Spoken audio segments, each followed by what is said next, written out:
So if you're going to buy a Ferrari, you're not going to be putting on the cheapest wheels and accessories. You're going to want to put on what is best suited to machine, obviously in our case, what the customer needs to get done.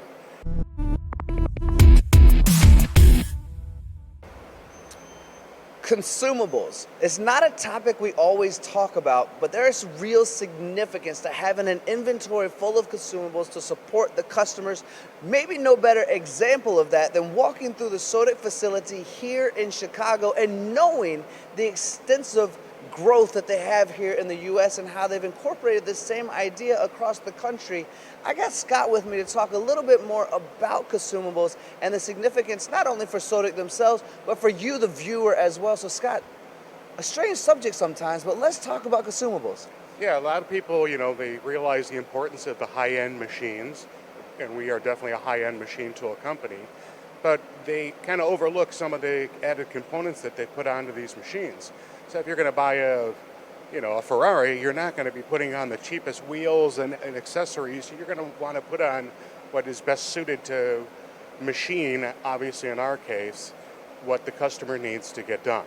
And there's many different options available depending on kind of what kind of materials they're cutting, workpiece heights, things of that nature, price concerns. So we take all that into account when we address consumables for our end users. And let's expand a little bit, if you don't mind, Scott, on that supply chain issue and take it from having to jump a pond. Well, we've had those issues. And then maybe only having a limited inventory here in the U.S. where we are. You guys have actually expanded across the country to support this structure, haven't you? Yeah, we have warehouses set up all around the country.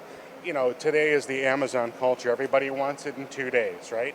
So in order to be efficient with shipping prices and things like that, and as far as delivery or just-in-time needs for our customers, it's important to have warehousing around the country. And as I think about it, and this is a cliche statement, maybe I say this too much, ladies and gentlemen out there, but I have to say it one more time. It feels like as I look around Sodick and I see the EDM machines, I see the milling machines, I see the additive and subtractive machining as well. I listen to you talk and I know the service and support. You guys have developed a kind of environment that allows someone to kind of go to one place and have most, if not all, of the answers for what they're trying to create in their facility.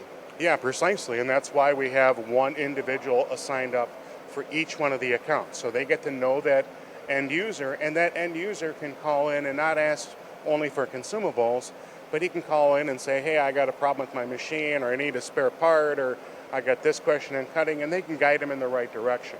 So they're more of an account manager after they buy the machine from our dealer or from one of our direct salespeople.